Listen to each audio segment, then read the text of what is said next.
tonight's subject that we'll be talking about, that will be bringing to us by Dr. Garwood, is very important. It touches every aspect of our lives, not only adults, but children. It doesn't matter what status in life you are, it touches you. It doesn't matter your profession, it touches you. So we are going to ask you to, we'll be monitoring the chat. Put your questions there. We will pose it during the question and answer tonight. Anything that you think, it doesn't matter what you think, put it in there and we'll ask Dr. Garwood to address it. So at this time, I'm going to invite Sister Tara Hewlett to introduce our guest speaker and let her go into her presentation. Sister Tara, go ahead. Good night, everyone. Our special guest for tonight is a trauma-informed psychologist and a business coach who has worked in California and Jamaica since 1992. She achieved her bachelor's degree in psychology from the University of Miami and a first master's degree in human resource management from Florida International University in 2005. She then moved on to her second master's degree in general psychology from California School of Professional Psychology in 2008, where she currently holds not one, but 2 doctoral degrees in clinical and industrial organization psychology from CSPP. This lady has served in higher education in Jamaica for more than 12 years, lecturing in psychology and or business management at UWI, NCU, and UCC. She is very engaged in researches, and her major work focuses on trauma and its impact on individual functioning. In addition, she serves nationally and internationally as a business coach and currently the clinical director at Child, Adolescents, and Adult Research and Services Limited. It is my pleasure to introduce to you our guest speaker for tonight. For tonight's seminar, Dr. Charmine Johnson-Garwood. Make her welcome, guys.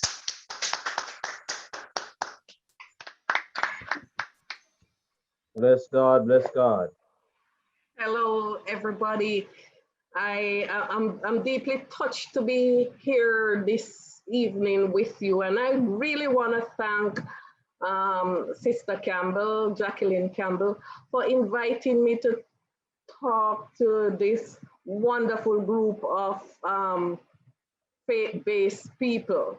I'm really, really touched by the work that you're doing, because at this particular time in our country and across the world, we need people like you to champion the cause that has been so disturbing, especially over the last 2 years.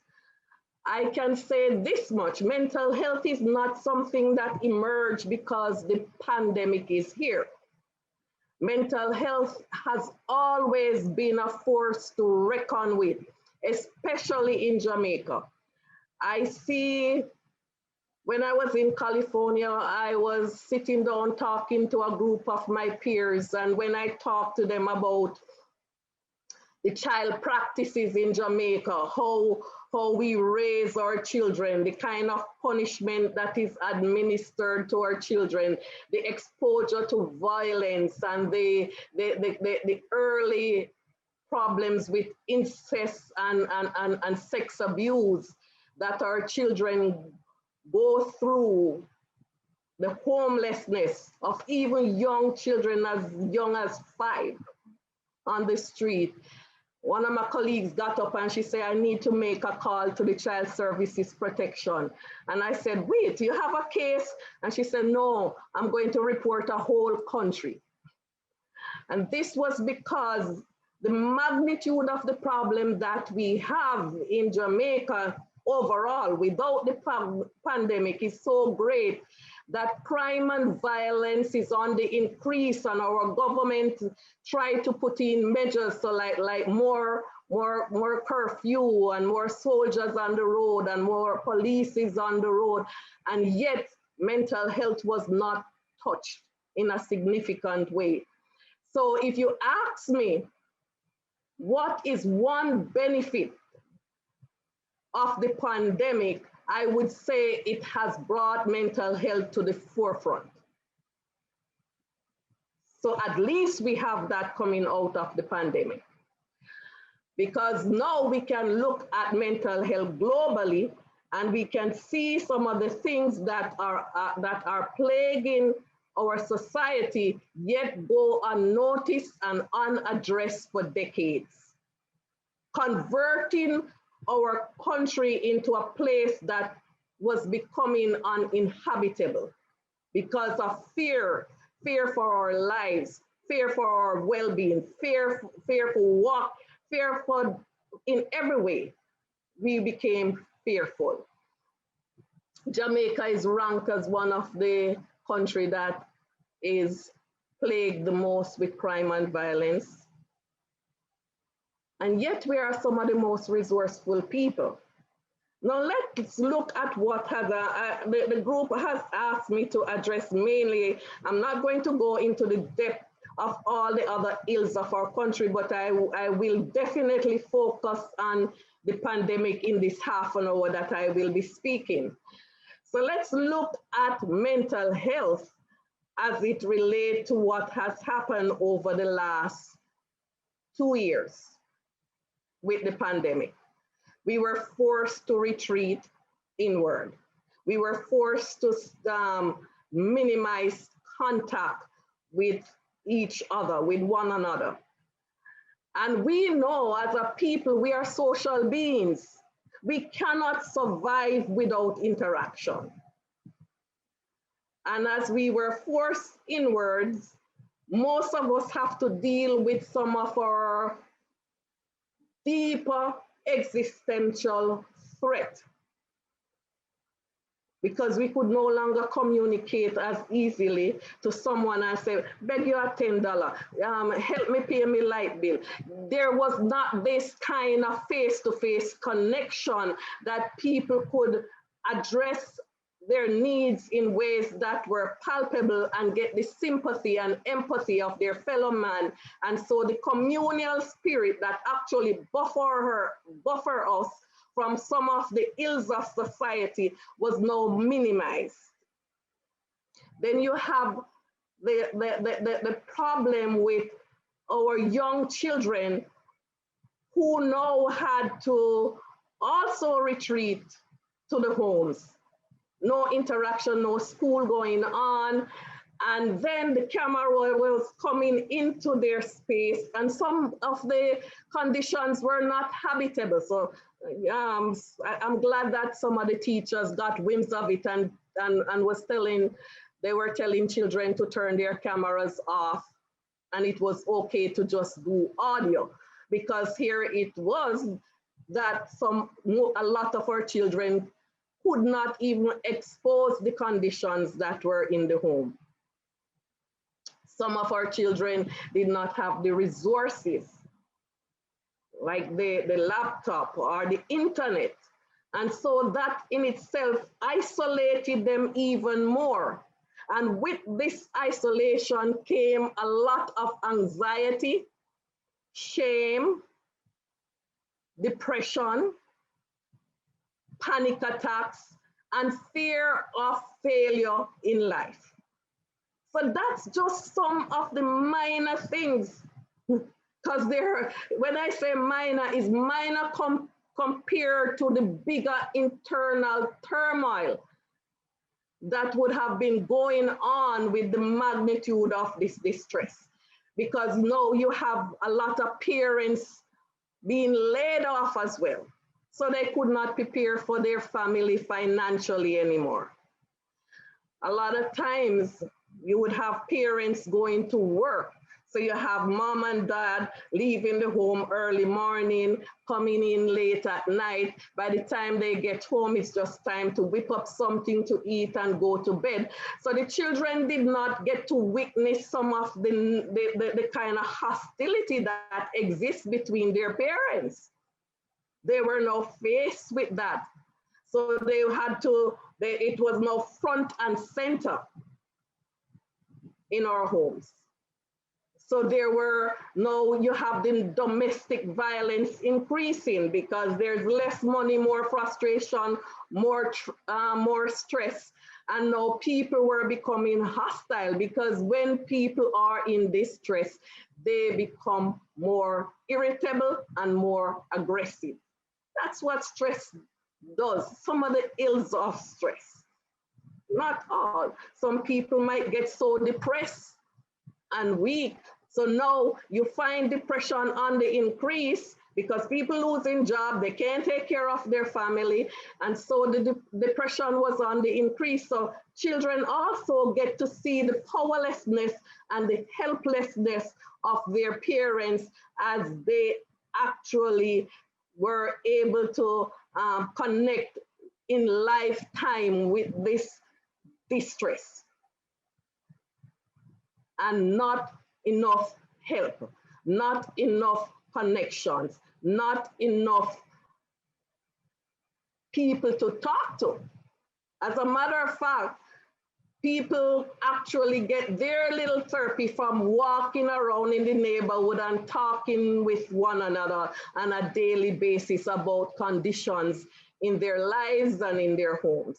Now we couldn't do that anymore. People were closing off themselves and protecting themselves from what was deemed to be this deadly virus that was annihilating the human population. So let's look at some of the symptoms that we see. And let me reiterate, the people who have the efficacy to deal with problems may not be suffering as much, but there were people who actually had low distress tolerance to begin with. And low distress tolerance, or what you call distress intolerance, is the perceived notion that you are incapable of dealing with stressful situations. No, we can run away from hunger and cold and heat, but we cannot run away from this disturbance that we sometimes feel inside. And when you try to escape this disturbance that you feel inside, it increases. And that is what we call the paradoxical effect, because you cannot escape an internal battle, you have to confront it. So you will find that people can't sleep at night. They start to have what is called insomnia, sleepless nights, or sleep disturbance. You might find people having more panic attacks. They cannot tolerate the distress or the perceived distress. This is an existential threat. Your whole livelihood and life is threatened.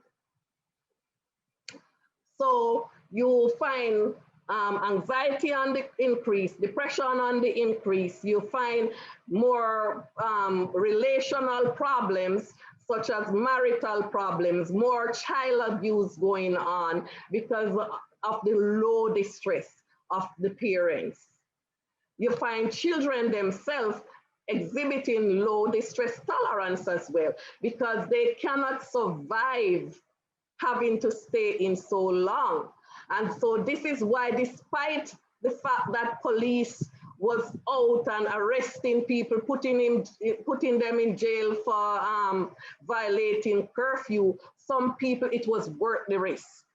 So you see, they have parties. Some of them book into Airbnb and start having private parties, or they start going out and violating the curfew that parents have at home. And you see parents getting very, very distressed by this too, because they don't understand that the kids cannot survive in this little vacuum.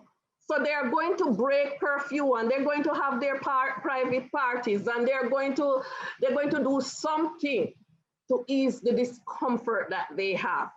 And if they're not doing that, some of them would commit suicide. You see drug on the increase too, and alcohol on the increase, because when people are distressed and they have this anxiety bubbling up in them and they can't afford the amount of money that you can get private therapy, they actually have to self-medicate, and sometimes they self-medicate by taking alcohol and hard drugs or marijuana to lower the anxiety.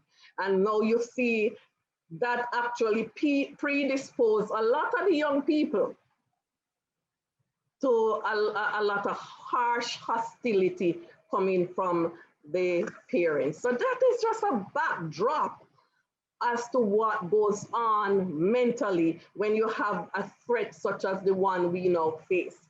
So what do we do? Because I can't keep talking all night about the problem, so we have to now talk a little bit about the solution. For one, as I say before, with low distress tolerance, we have to increase distress tolerance. So if one of the things is you do to increase your distress is to actually ease into the discomfort. You cannot escape it. So you have to kind of ease into the discomfort. You notice that it is there, but without the compelling need to rid yourself of it, you're just noticing that it is there, and you do nothing. Sometimes nothing is the hardest thing to do.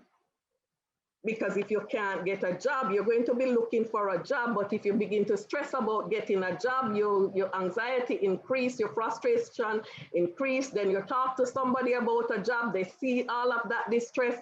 They don't even want to have you around because you're presenting with negative energy.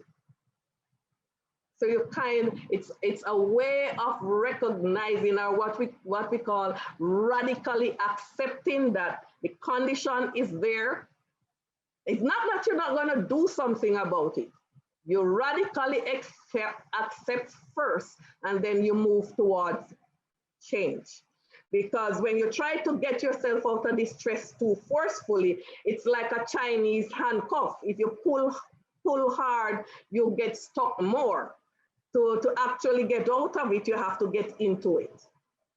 And that is a phenomenon that is hard to explain tonight. So we might have to have another discussion about distress tolerance and increasing distress tolerance.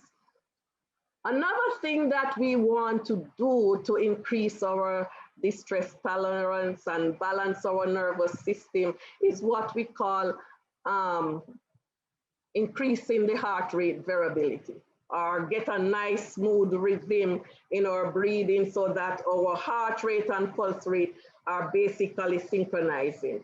So we do a special type of deep breathing exercise, which is, if I can explain it to you, and you can all try it as I explain it. It's a deep breath in that goes into the abdomen, into the belly area. So you're not breathing to in your chest area, because when you're distressed, your breathing is shallow, if you notice. So what we want is a deeper breath that goes way down into the abdomen, into the belly. Now, you're not going to do something like this, like how some people, you tell them to breathe in that will tire you out, and it will give you some kind of dizziness.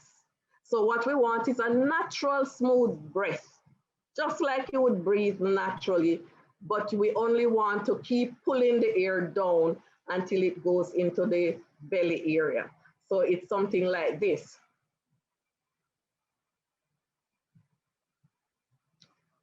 That's in, and then hold for 3 seconds to the count of 3. 1, 2, 3. And then release very slowly until all the air goes out, because you don't want any residual air into in the lungs. You want to get all of that out, all of that carbon dioxide out, and then you want to put fresh oxygen in. And you want to do that for at least 10, 15, or 20 minutes.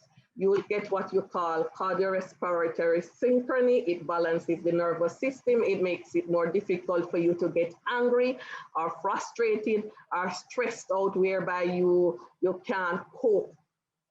Just a simple breathing exercise, morning and evening. That's one thing. We want to also exercise. For those who are very dysregulated, are frustrated, and have anxiety, a more rigorous exercise is better, but you please don't start doing these things like the rigorous exercise until you consult with your doctor. So that's my disclaimer. So I don't want you to do anything to hurt yourself. So if you don't understand where your medical profile is, you probably need to get with your doctor and get some kind of preliminary examination to make sure that some of the exercise that I'm talking about, you're capable of doing it. You also want to make sure that you're eating healthily. A proper diet with limited, little or no processed food at all,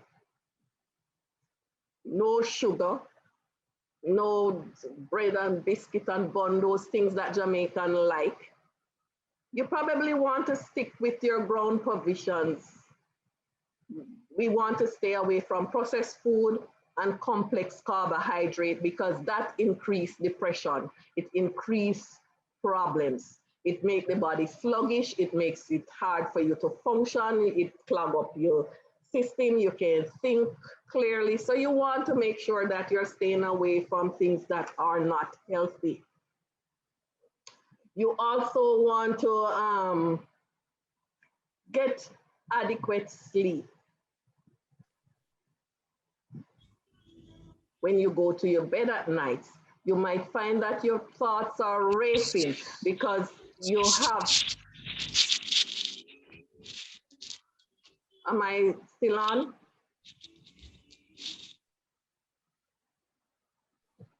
Yes, you're on. All right. Yes, you're on. Yeah. Go right ahead. Yeah, you might find that you have racing thoughts because this is a very distressful time. So you might find that your thoughts are racing. How I want you to do, just notice that your thoughts are racing, and without any judgment at all. Don't tell, oh my God, why can't I sleep? This is terrible and I have work tomorrow. Why can't I sleep? The more you say that, the more you can't sleep. So we're not going to do that. We're gonna notice that we're not sleeping, and then notice what we're thinking. So it's what we call now metacognition. You're thinking about what you're thinking. So you notice what thoughts are there, and then you let those thoughts go. You don't have to stay with any thought. You fusing with a thought is something very mechanical. It's not a must. We don't have to keep the thoughts. Because if we're here and we say, oh my God, they're laying off people at work, what if they lay me off? No, that hasn't happened yet, you know, but it's just a thought. And then you fuse with that thought and you say, Lord have mercy, if they lay me off, then my mortgage going to have problem, and Jesus, and the car payments, and Lord, and the picnic them to go to school.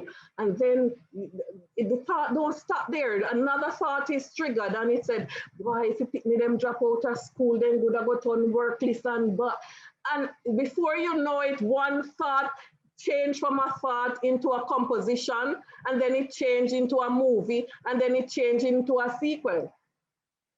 Because you keep building on that one thought. Whereas if you catch the thought and just let it go, just notice that it's a thought and move back to what we call your positive zone, then you're able to arrest the thought. You're not worrying about something that didn't happen. You're staying in the now.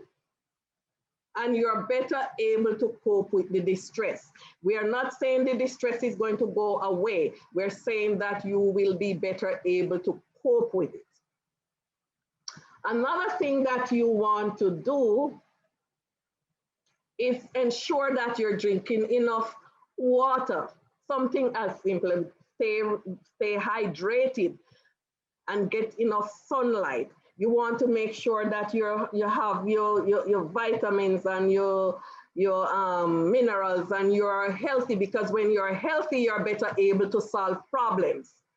If you are not healthy, then you are going to succumb to your mental problems.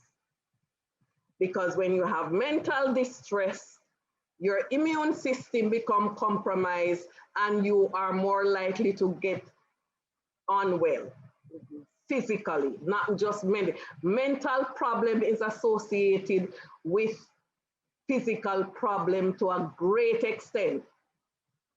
You would be amazed to know that most of the illness we have in society is generated from stress. Stress is responsible for most of the problem that we have physically. So you want to make sure that you are living in this zone where you are taking care of yourself globally.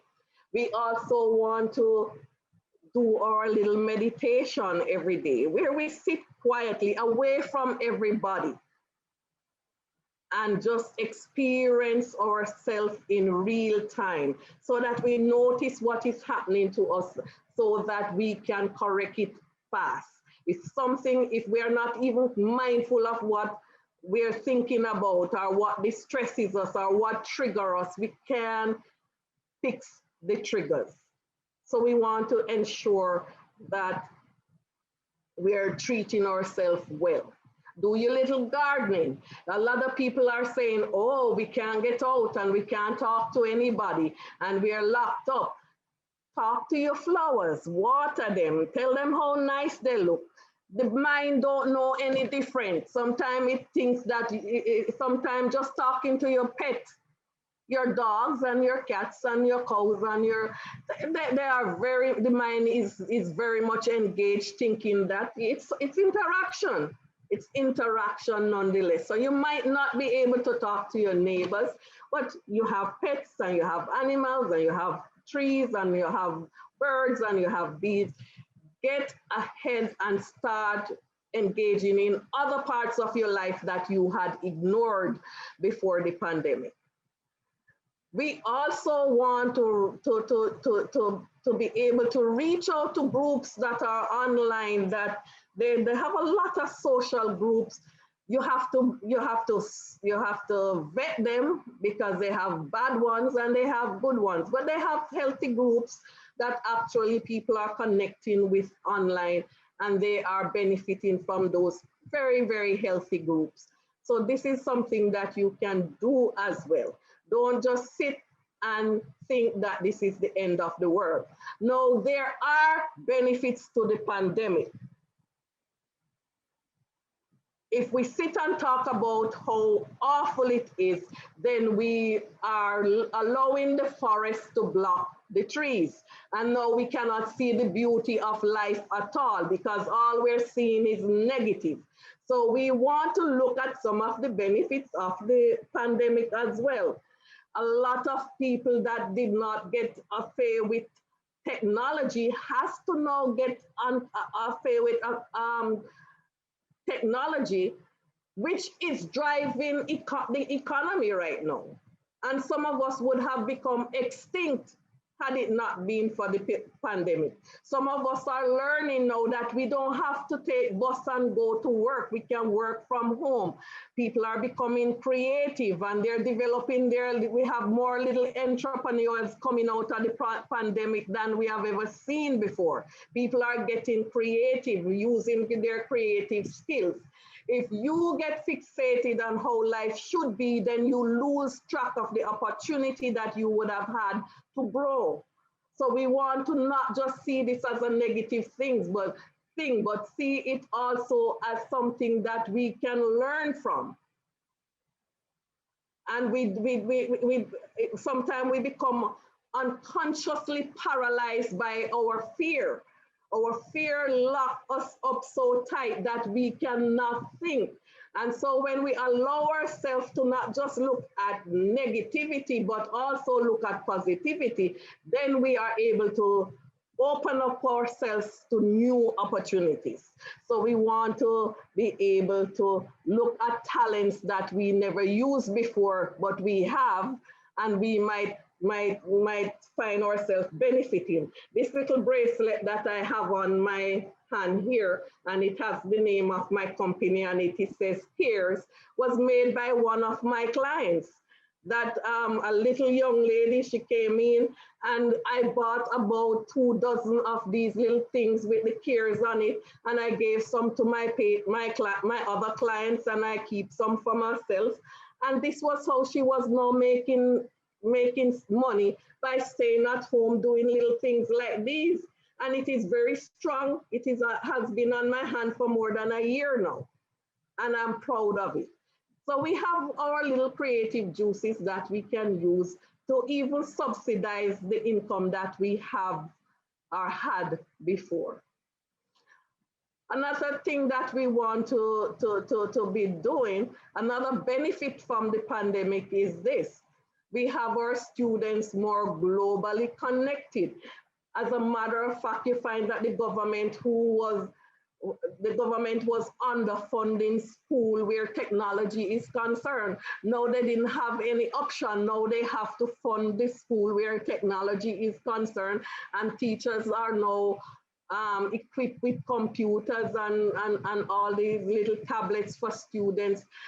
They had to do it because they were forced to. We probably would never have caught up with technology had the pandemic not come. And we would have been a nation that would have stayed backward. So we do have benefits from the pandemic. We are becoming more cautious and more hygienic, you know? So let's not just not look at what's going bad, but what is going good as well.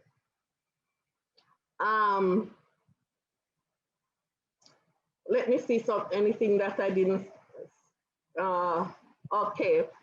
So overall, I want to encourage you, now that you are more aware of mental health and some of the ills of mental health, I hope you can now choose to engage in a more proactive way.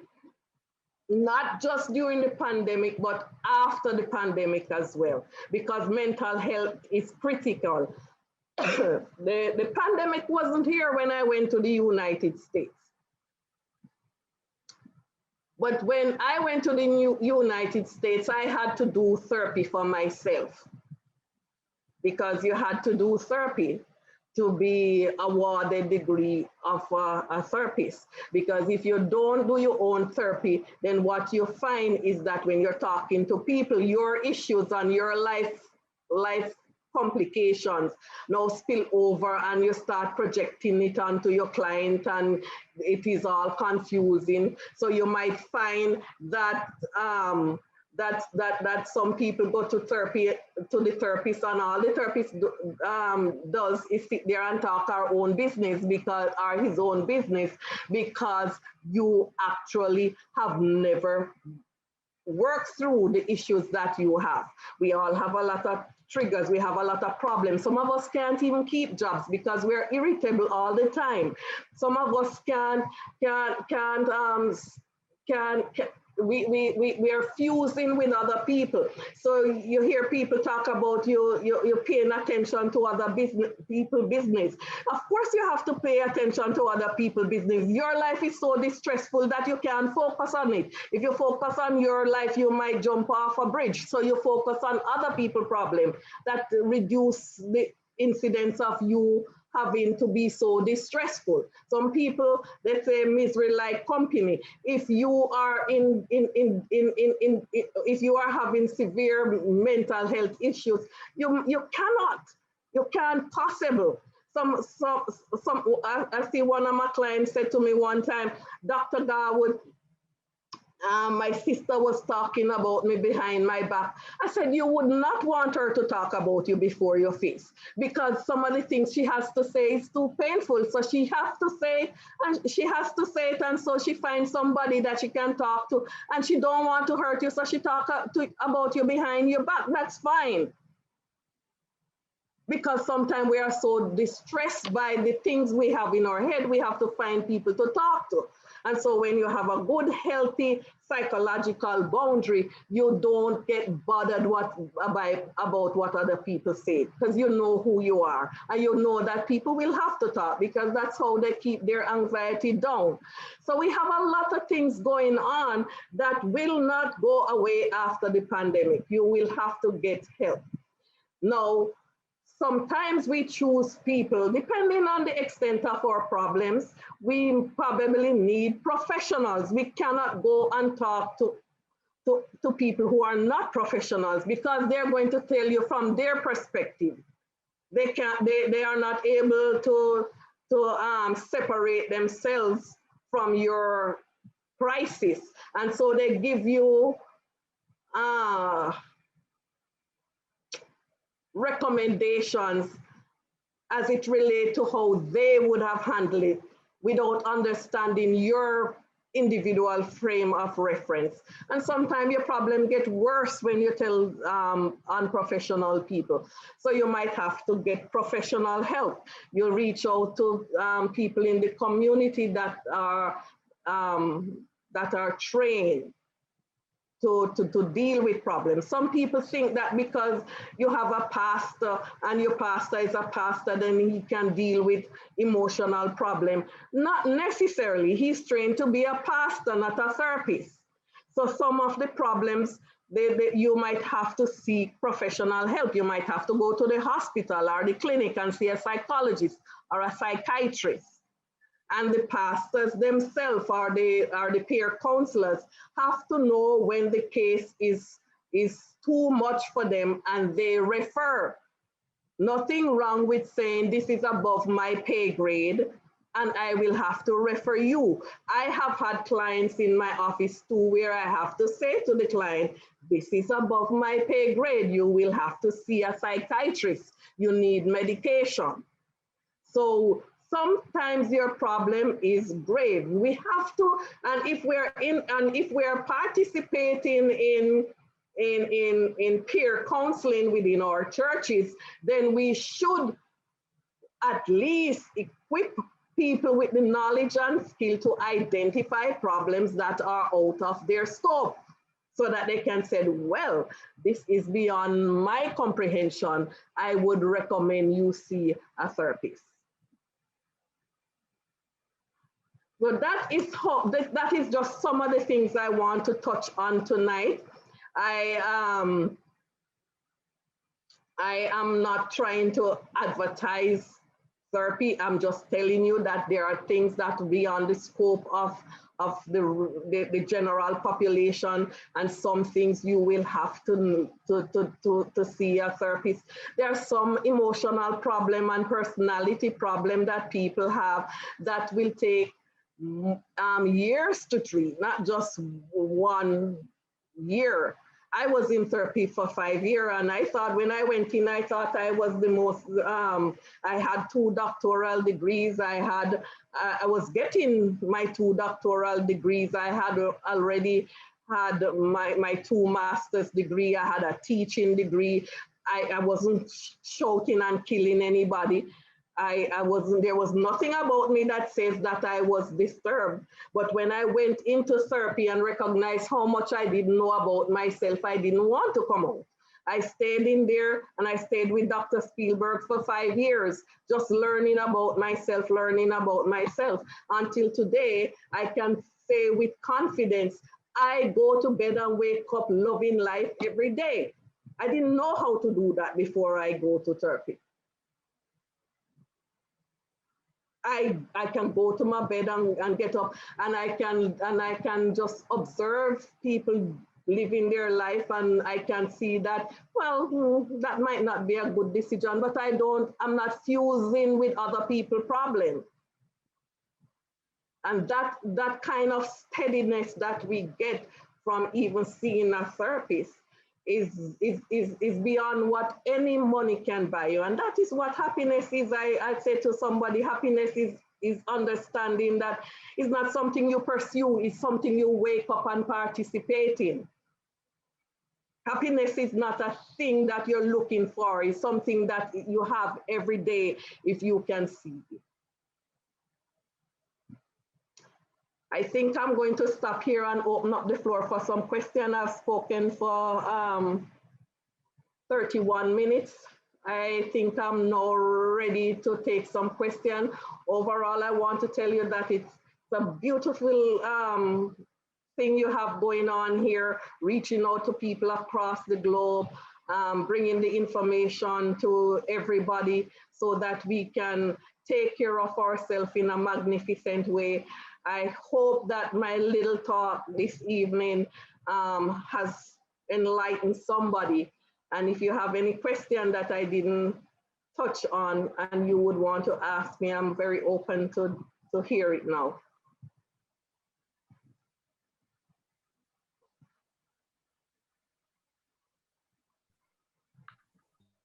Thank you, so Dr. Dr. Garwood. Okay, go ahead, Tara.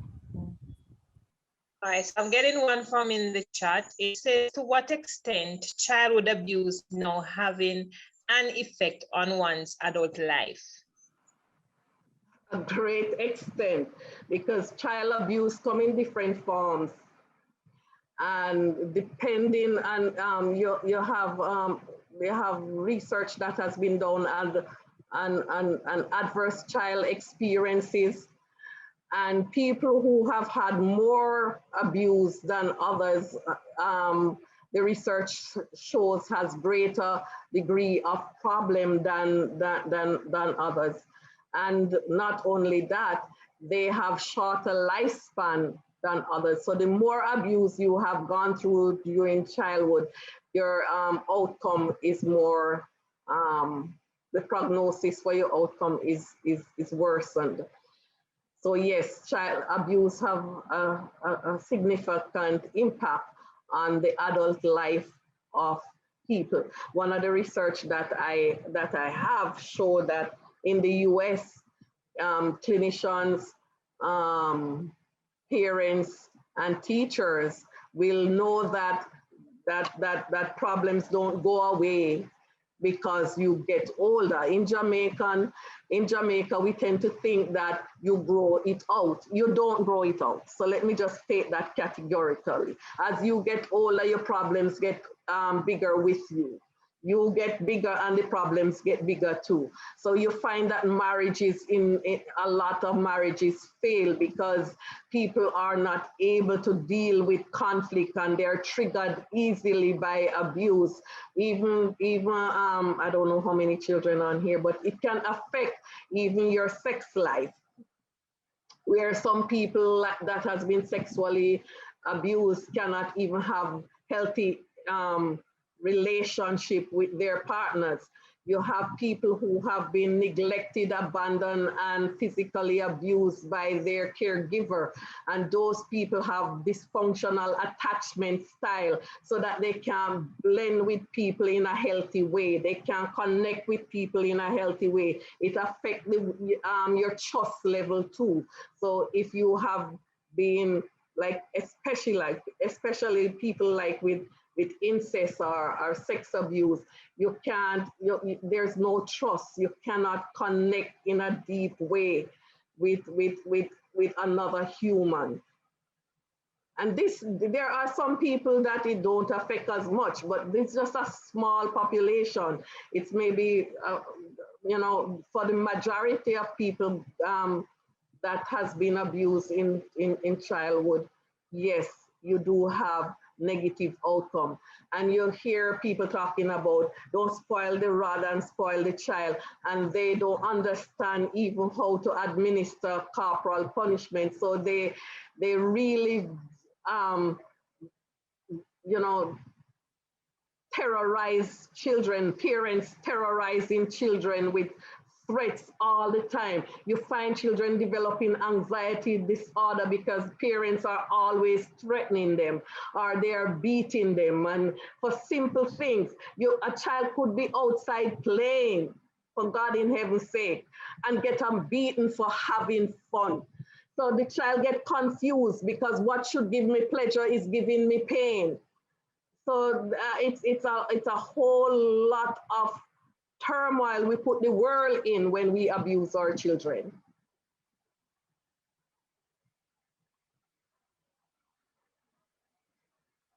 Somebody is asking, how can we get over childhood abuse? Most time you have to get therapy because what we have, a lot of children who has been through abuse develop what is called PTSD. That's post-traumatic stress disorder. I should have brought some water in, but I didn't. So you might have post-traumatic stress disorder. That is, you're getting flashbacks, you're getting, you're hypervigilant, you're worried that somebody's gonna hurt you all the time, you get paranoid and all of that. And that cannot be treated by talking to a pastor or a peer counselor. That is something that you have to go in therapy and work through to overcome this emotional and existential dread.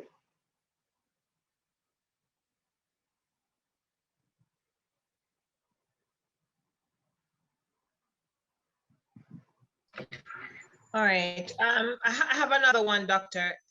Somebody wants to know if there are any governmental funds, private entities that funds this sort of mental disorder or mental health situation. There are different funding. I know that USAID sometimes give a fund. The government sometimes give funding. I don't know what avenues that Jamaica tap into right now. I'm sorry, I won't guess. I would probably have to research that and get back to you because I'm not looking. I know that recently, I think about 2 years ago, I see they came out with a hotline that if you have suicide ideation, you can call, but you can also call the hospital if you have suicide ideation or thoughts of hurting yourself. You don't even have to call, you can just walk in and self-admit at the hospital. There's no shame to it because this is not something unique to you. People in distress sometimes think about horrible things to do to themselves, especially if they have feelings of worthlessness or shame.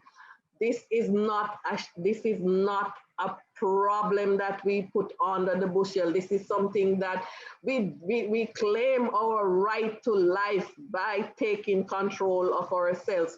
You will never kill yourself. Depression will kill you. So same as though if we have a heart palpitation, we may go to see if we're getting a heart attack. If you're having suicide thoughts, go straight in and tell the doctor, I'm having thoughts of hurting myself and I need your help. It's not like they can turn you away. They have to see you.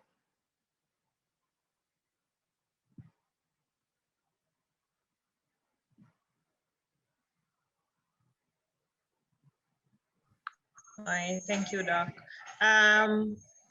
Anybody else? Somebody says here, should Christian go into therapy? Yes, Christian should go. As a matter of fact, people who are Christians probably should go even more than those who are not Christian. Most of us, we go to church, and I'm not saying I am a Christian myself. I even preach in church sometimes.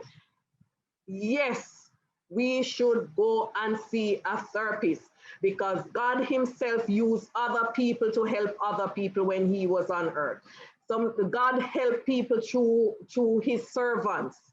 And so, yes, there are servants of God in every single way and form. Mental health is no different than physical health.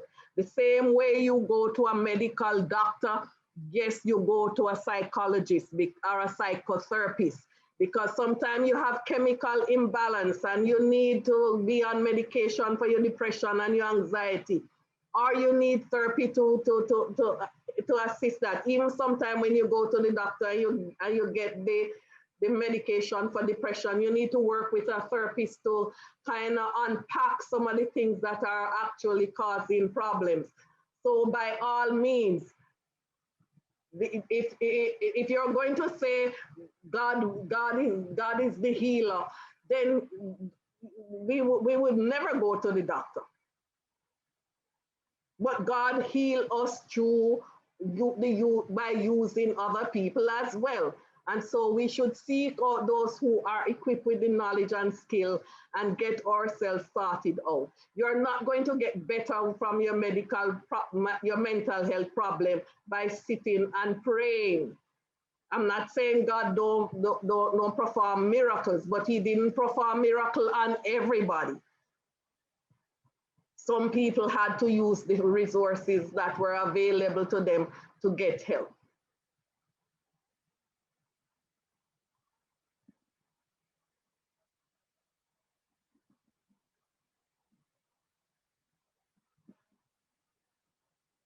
Any other questions for me?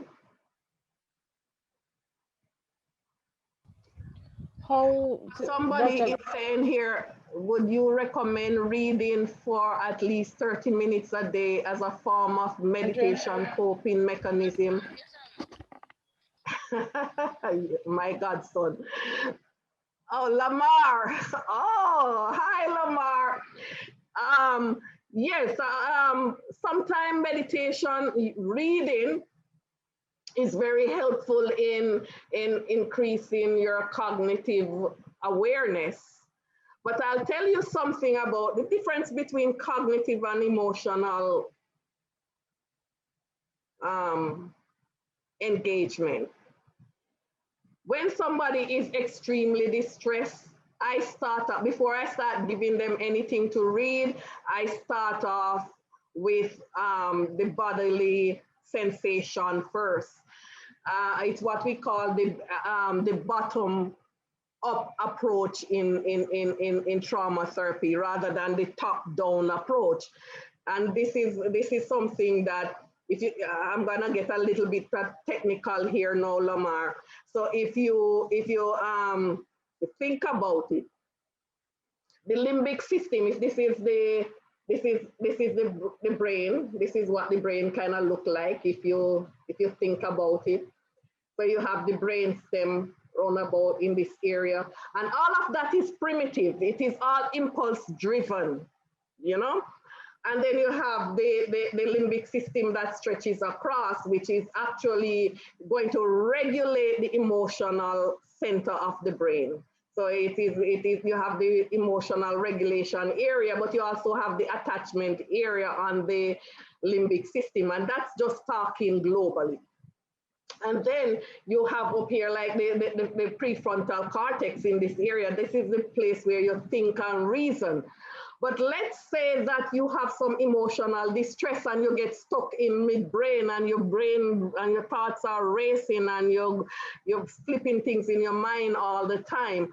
It's almost as though it hijacked the frontal lobe, so you can't engage cognitively. And that's why people in distress make bad decisions, because they are not fully,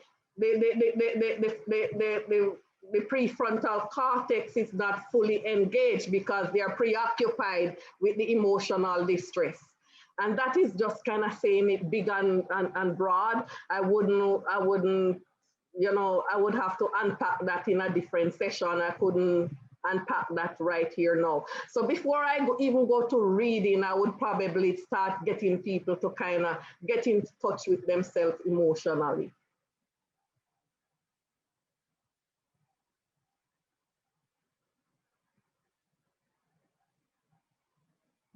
Somebody said, I hope that was helpful, Lamar. Just another person said, just a comment, as I thought in school, if someone say they are going to commit suicide, you should not keep it as a secret. Please try get medical help or ask them, how are you going to do it? This could save a life. Yeah.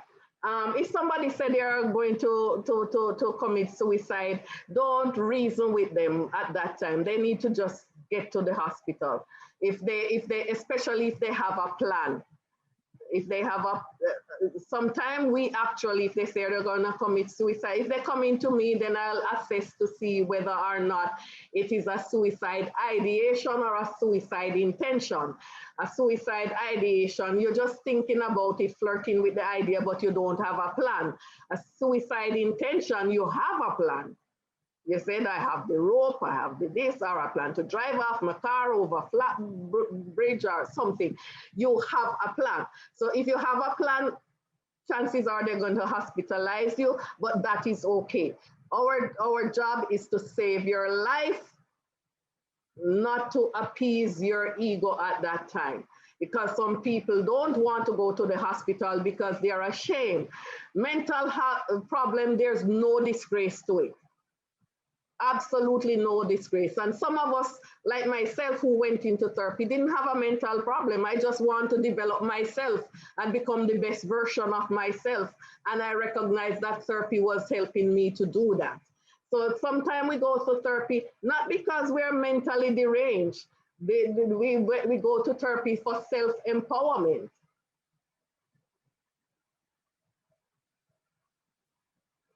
What signs should you look for in a young child suicidal thoughts? Well, if your child is depressed, you can almost,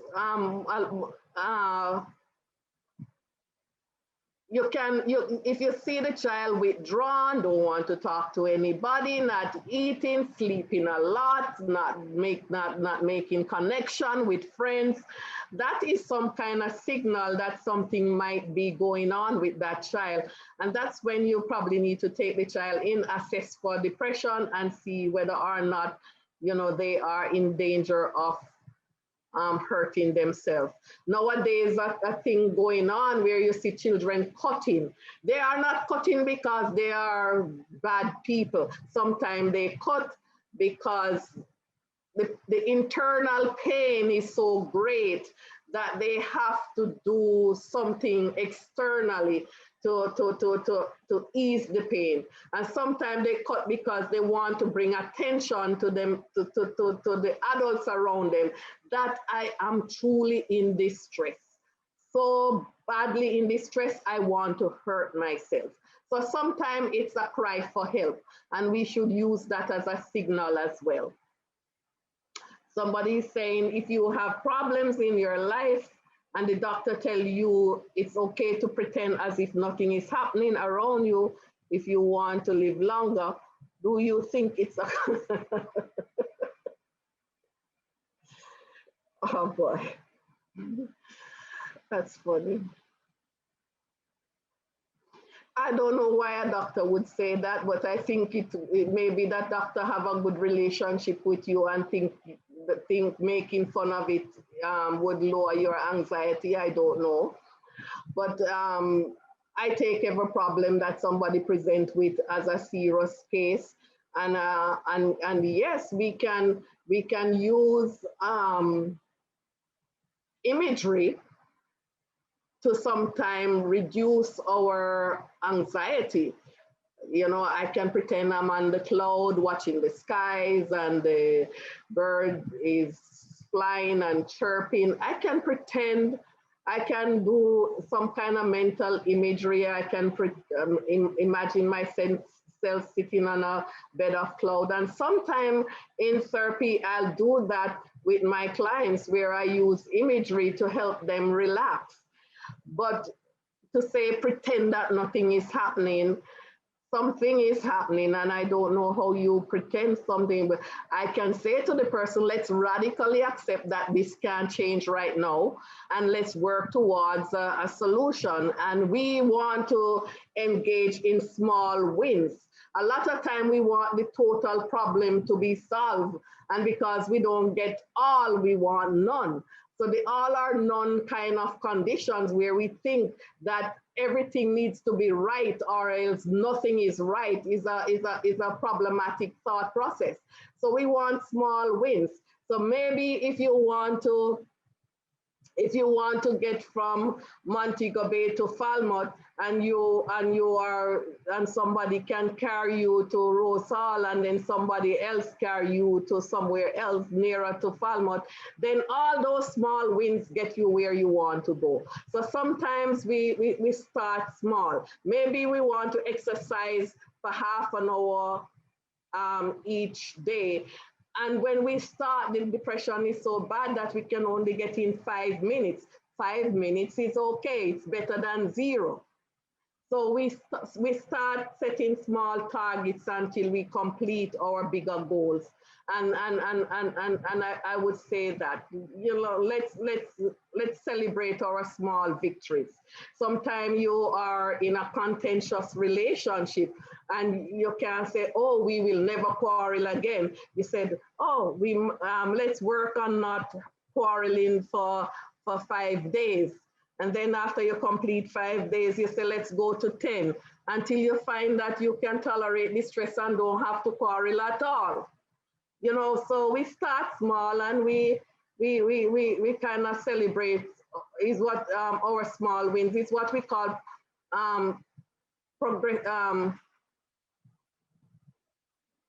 successive approximation. We are approximating our goals and we are excited about the small wins that we get. How do I check my mental health? You probably have to see a therapist or go to the hospital and get your mental health. We can do a screening, a mental health screening to kind of see where you are mentally, or a mini mental health status exam. All right, Doc, you have missed two. You have missed two in the chat here. One from Allison and one from Galaxy A10. Okay, so let's see. Allison says, if someone have to have the need or urge to be alone, away from family and friends, is that a sign of mental illness? Sometimes it's because of depression, but sometimes we just want to be alone. And we know, but if it is causing you distress and inhibiting your progress in life or inhibiting you from accomplishing some of your goals that you want to accomplish, then yes, it's a mental health problem. As long as it's affecting your global functioning, yes, I would say it's a mental health problem. But maybe sometime I just want to be by myself, and you should want to be by yourself sometime. Nothing is wrong with that. That maybe sometimes that's how you regenerate, you know, or recalibrate or get your energy up is kind of go by yourself sometime. I don't have a problem with that. But if it is affecting your global functioning, yes, it's a mental health problem. What's the next person, Pastor?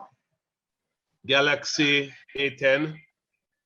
Okay, is mental illness hereditary? I think the person wants to say hereditary. Yes, yeah. Not always.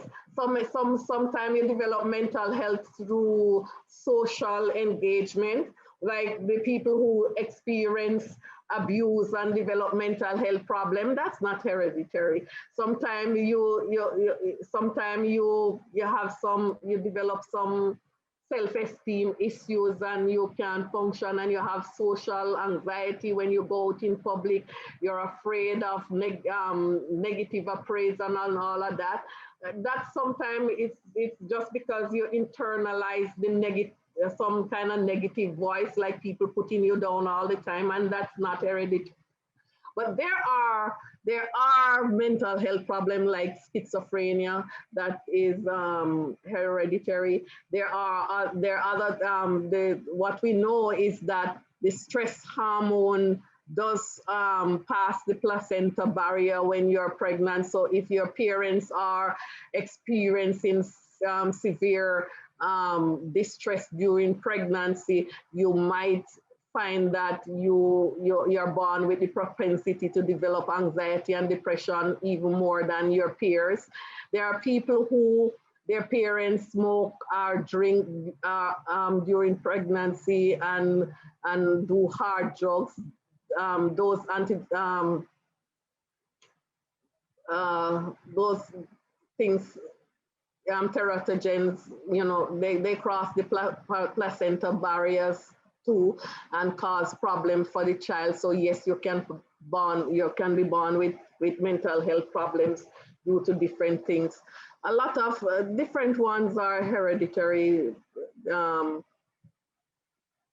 Bipolar is also contraindicated for hereditary components, but you can also develop it without having anything hereditary. What else? Okay, if you can't sleep even when you close your eyes, you just can't fall asleep. And when you get up, you are tired as ever. No, this can be a mental health problem, and it can also be a physical problem. So people who have, oh gosh, why am I drawing a blank on this one now? Sleep apnea. If you have sleep apnea, that is this condition where you hold your breath when you're sleeping at night. You might not get good rest if you have sleep apnea. And sometimes you have sleep apnea because you're overweight. Sometimes you have sleep apnea for different reasons.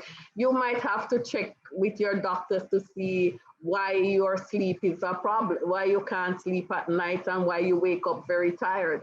You know, I could make a judgment that you have some mental health issue, but I also would rule out physical or physiological problems as well.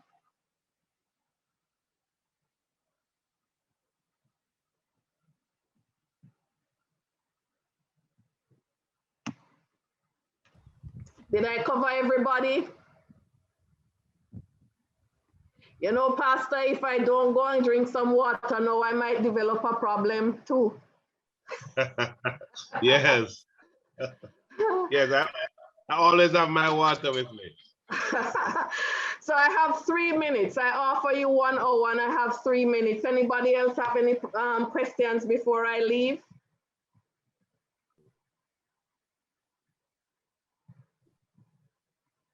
Okay, it doesn't seem like anybody has any more questions, Dr. Garwood.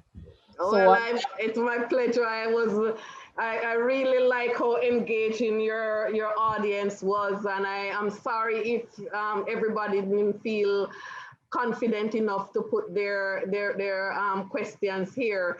I know that every single person on the planet, if you have lived this life, you have some kind of emotional issue because we are not insulated from it. We all have some kind of emotional issues. I have it, you have it, everybody has it. And so in Jamaica, we do have the stigma surrounding mental health. It is breaking up now, and more of us are becoming more cognizant of it, and we are taking our mental health seriously, and we are seeking out help. Yeah, so I am happy about that, and I am so glad that at least 54 of you joined me today to talk about it. I really appreciate you sticking with me as I tackle this very important topic. And I want you to continue to be curious about your mental health and seek help when you want to, when you know you should. Please don't stay by yourself and feel ashamed about it. I tell everybody on planet Earth, and all my clients know that I was in therapy for a whole 5 years. And most of my clients know as well that I suffer with depression, and I don't hide it, but I know how to deal with my depression because I had a good therapist. All right. Okay. Good. Thank you so very much. I'm going to ask you to bear with us for a few minutes while we invite Felicia Clark to offer the vote of thanks.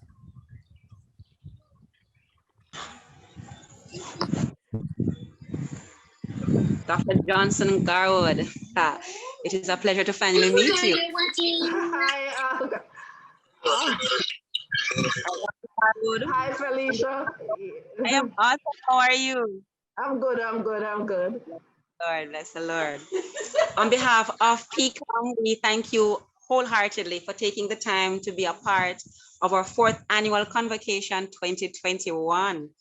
The information on mental health shared was very informative, very, very informative, very pointed, and you delivered it very well. Thank you so much. I'm sure someone is doing a mental health check based on your presentation and in-depth analysis of how mental health affects not just us, but the society at large. Thank you once again. May God continue to shine his light through you and give you the strength to continue the good work that you have devoted your life to in helping others to live a better quality of life. We appreciate you so much. Thank you once again for taking the time, and come be with us again soon. I will. Bye, everybody. Thank you, Dr. Garwood. Okay. At this time, we'll invite Deaconess Jacqueline Campbell to bring greetings to us. Bless the Lord, everyone. Well, I really enjoyed tonight as we all shared very informative information shared.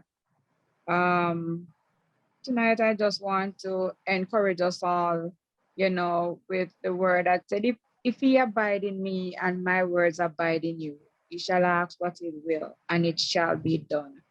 And in this time and in this season of our life, whatever, we may be going through, whatever we face, personally or whatever, let us abide in Christ, right? Let us abide in him, because he said, if we abide in him and he abide in us, whatever we ask, right? He will grant it unto us. It shall be done. That's what he said. It shall be done. That's what the word of God is saying. And so I just want to, encourage us all. And I just want to say likewise, thank you all for being a part of this session tonight. Thank you for taking the time. You could have found other things to do. Thank you for being here. God bless you all.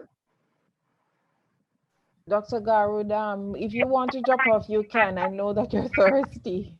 Okay, then, good. Thank you, bye. Okay.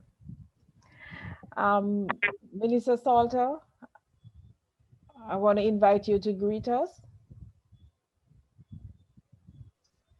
Is Minister Salter still up? No, she probably is off sleeping at this time. Go ahead then, Bishop, and greet us. It's been a little stress these days with studying and exams. All right, well, I greet you on behalf of both of us. Certainly, this is indeed a treat tonight. Number of us have heard quite a bit, amen, that we have to digest. And I believe that this had gone down quite well. We had quite a number of persons on the Zoom and also on Facebook still with us. And the good thing about it is that you can always go back to view the video on Facebook and the page, church page, and also Deacon Nash is going to be posting these videos on the YouTube channel. So I'd like for all of us to share them with your friends and ask them to like and subscribe to our page, because we want to get the numbers up so we can start live streaming to our YouTube channel. And so not just to view it, subscribe, share it with your contacts and ask them to view and subscribe likewise. That's how we build the numbers. All right. So it's quite good, quite informative. And so we want to thank the organizers and the missions ministry, along with the training department, amen, that hosted and facilitate this seminar tonight. We have a number coming up, number of seminars coming up throughout this convocation. And I want for you to always log on because this is going to be very, very exciting. All right, tomorrow night we have our special convocation prior session where we're going to be having a presenter. And so I want for you to log on tomorrow night at 8 o'clock. So so we can have our regular and special prior presentation tomorrow night. All right, God bless you. God bless you. God bless you. Amen.